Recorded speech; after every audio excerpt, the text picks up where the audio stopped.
ماشاء اللہ بہت ہی مدلل بیان ہے آپ کا یہ، اور بڑے اچھے انداز سے آپ نے اس مسئلے کو سمجھایا ہے۔ اس میں سے ایک جو مثال آپ نے دی ہے نا وہ مجھے بہت اچھی لگی، مزید یعنی اس پر میں تھوڑا سا کچھ کہوں گا۔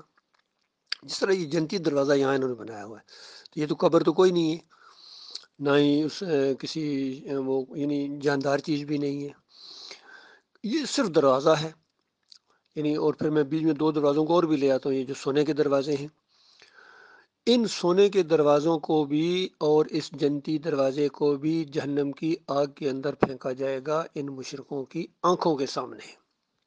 اب بتائیے اس وقت ان مشرکوں کے اوپر کیا گزرے گی کہ ہم تو اس کو جنتی دروازہ کہہ رہے تھے اور یہ تو جہنم میں ڈال دیا گیا، تو یہ تو جہنمی دروازہ ہوا۔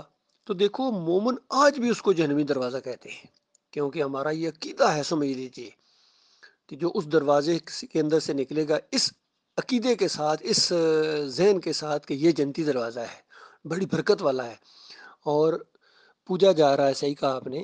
بتائیے آج اگر کوئی بندہ جا کے اس دروازے کے اوپر جا کے جوتا مارے تو کیا اس کو وہ گستاخ اولیاء نہیں کہیں گے؟ گستاخ ہے، حالانکہ کوئی انسان کوئی نہیں ہے، بے جان چیز ہے، لکڑی کا یا جو بھی اس چیز کا بنا ہو، اس کے اوپر جا کے تھوک دے تو کیا وہ اس کو گستاخ نہیں سمجھیں گے؟ کیونکہ اس دروازے کو مقدس سمجھتے ہیں، اس کے ساتھ عقیدت ہے، اس کو پوجا جا رہا ہے، وہ شرک کی علامت ہے وہ دروازہ۔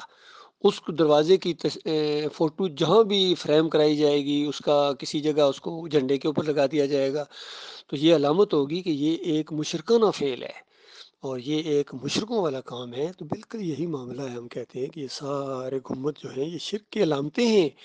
آج مسلمانوں کے جس طرح ہندوؤں کی مورتیاں ہیں، اس طرح ان کی گنبد ہیں۔ ڈاکٹر صاحب تو ایک ایک چیز کا موازنہ کیا کرتے تھے کہ جس طرح وہ وہاں کے ڈنڈوت کرتا ہے، یہ سجدہ تعظیمی کرتے ہیں۔ بتاؤ کبھی کسی نے جا کے کسی کچی قبر کے سامنے سجدہ تعظیمی کیا ہے؟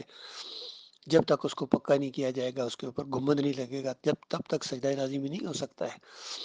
تو اس کے اوپر رنگ و روغن کرنا، یہ ساری چیزیں کرنا، یہ مشرکانہ چیزیں ہیں۔ باقی یہ مومن چیزیں سمجھ سکتے ہیں، یہ مشرک نہیں سمجھ سکتے ہیں۔ یہ جو جتنے علامہ ہیں، مولوی کے بس کی بات نہیں کہ وہ دائی بنے۔ اور چاہے آپ ہاتھ میں اونٹ کی دم پکڑا دیں، وہ کہے گا نہیں، تو آپ نے تو ہاتھ میں نے اس دن یقین کرو اس کے منہ میں اونٹ کی دم ڈال دی، لیکن منہ کے اندر اس کو چوس چوس کے بھی کہہ رہا تھا کہ نہیں ہے نہیں ہے نہیں ہے۔